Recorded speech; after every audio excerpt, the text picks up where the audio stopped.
उस इंसान ने अपनी जितनी भी हवस थी, भड़ास थी, वो सब कुछ उसने अपनी हवस पूरी कर ली और मैं एक जिंदा लाश की तरह अगले दिन अपने घर पे आ जाती हूँ। और उस रात के बाद आप यकीन नहीं मानोगे, मुझे मर्द जात से नफरत हो गई।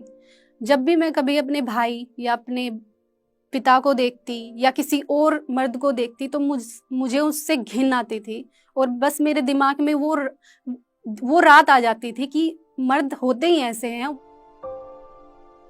मैं एक दिन स्कूल से आती हूँ तो मुझे पता लगता है कि तुम्हारी सगाई हो गई है और तुम्हें देखने के लिए आएंगे। उस टाइम पे मुझे लगा कि मैं जब गुड्डे गुड़ियों का खेल खेलती थी, गुड्डे गुड़ियों को की शादी कराती थी और मेरी शादी हो रही है इतनी सी उम्र में। काफ़ी सवाल थे मेरे मन में, लेकिन पूछूं तो पूछूं किससे। फाइनल हमारी शादी होती है। उस रात हम दिन में फेरे होते हैं और रात तक हम अपने ससुराल पहुंच जाते हैं। मैं एक छोटी सी साड़ी में लिपटी हुई अपने ससुराल जाती हूँ और मैं वहाँ देखती हूँ बहुत लेडीज़ें होती हैं, ननद सास जो आप सभी जानते हैं, सभी होती हैं।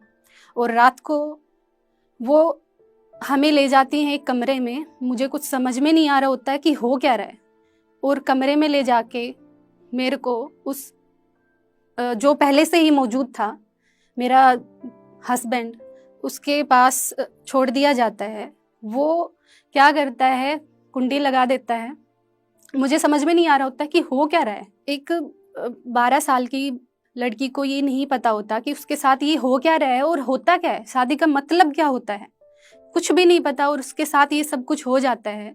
और एक जो आदमी मैच्योर है उसे बहुत अच्छी तरह पता है कि ये होते क्या चीज़ है, शादी के बाद होता क्या है।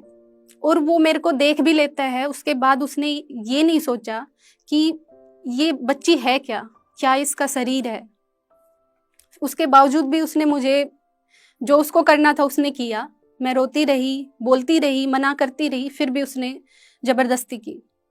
माना तो ये जाता है कि जब लड़की बालिग होती है उसके बाद भी मतलब जबरदस्ती हम उसके साथ नहीं करते, वो एक अपराध की श्रेणी में आता है। फिर भी सारी चीजें मेरे साथ हो रही थी और कुछ लोग अनजान, पता था, वो जो लेडीज थी उनको सब पता था, लेकिन वो फिर भी सब कुछ जानते हुए भी अनजान बने बैठी हुई थी। ये सब जान के कि शादी की है, शादी होगी तो ये सब कुछ होगा ही। लेकिन किसी ने एक बार ये नहीं सोचा कि शादी तो हो गई ठीक है, लेकिन किसके साथ क्या हो रहा है, वो लड़की जो जिसको हम छोड़ के आए उसके साथ हो क्या रहा है, वो किसी ने नहीं सोचा। उस इंसान ने अपनी जितनी भी हवस थी, भड़ास थी, वो सब कुछ उसने अपनी हवस पूरी कर ली और मैं एक जिंदा लाश की तरह अगले दिन अपने घर पे आ जाती हूँ। और उस रात के बाद आप यकीन नहीं मानोगे, मुझे मर्द जात से नफरत हो गई। जब भी मैं कभी अपने भाई या अपने पिता को देखती या किसी और मर्द को देखती तो मुझे उससे घिन आती थी और बस मेरे दिमाग में वो रात आ जाती थी कि मर्द होते ही ऐसे हैं। वो सिर्फ अपनी हवस की सोचते हैं। वो ये नहीं देखते कि एक स्त्री या एक लड़की पे क्या बीतती है, क्या नहीं बीतती, वो क्या चाहती, क्या नहीं चाहती।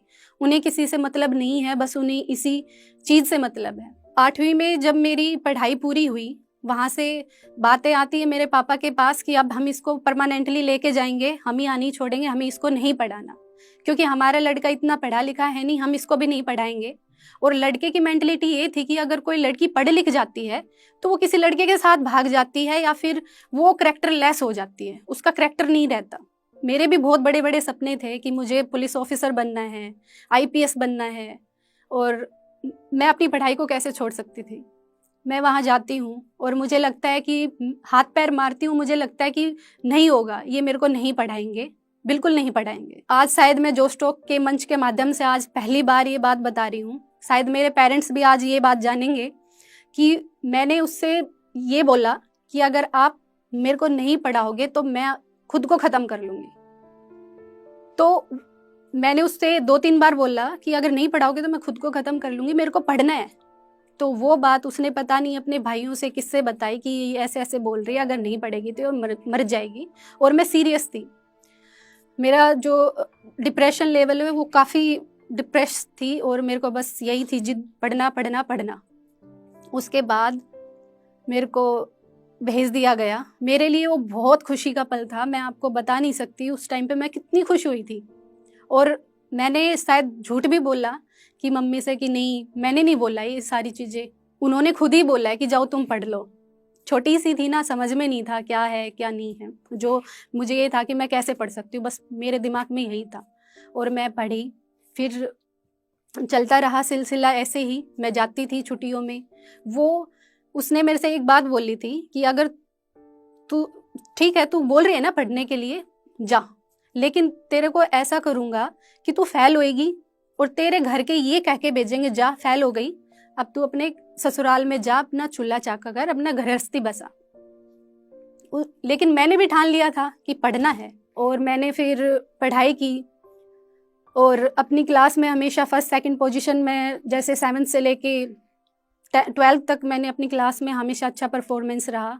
8th में मेरी मेरिट आई और 12th में कॉमर्स टॉपर रही हूँ अपनी स्कूल की। ऐसे सिलसिला जारी चलता रहा। जब मैं ससुराल जाती हूँ तो मैं देखती हूँ वो मुझे कुछ घोल के पिला रहा था, और मैं वापस अपने घर पे आ जाती हूँ और मैं डिसीजन लेती हूँ कि अब मैं नहीं जाऊँगी।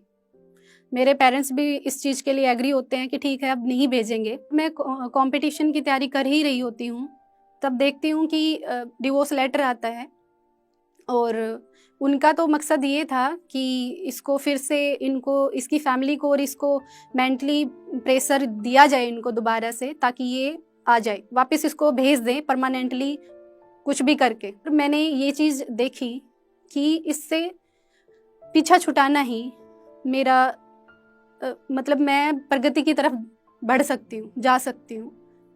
फाइनल हमारा डिवोर्स होता है 2018 में, और मैं अपनी उस दौरान अपनी कंपटीशन की तैयारी कर ही रही होती हूँ। लकीली मेरा 2019 में सिलेक्शन हो जाता है हरियाणा पुलिस में, जो मेरे लिए सबसे बड़ी चीज़ थी मेरी लाइफ की, जो मैं करना चाहती थी।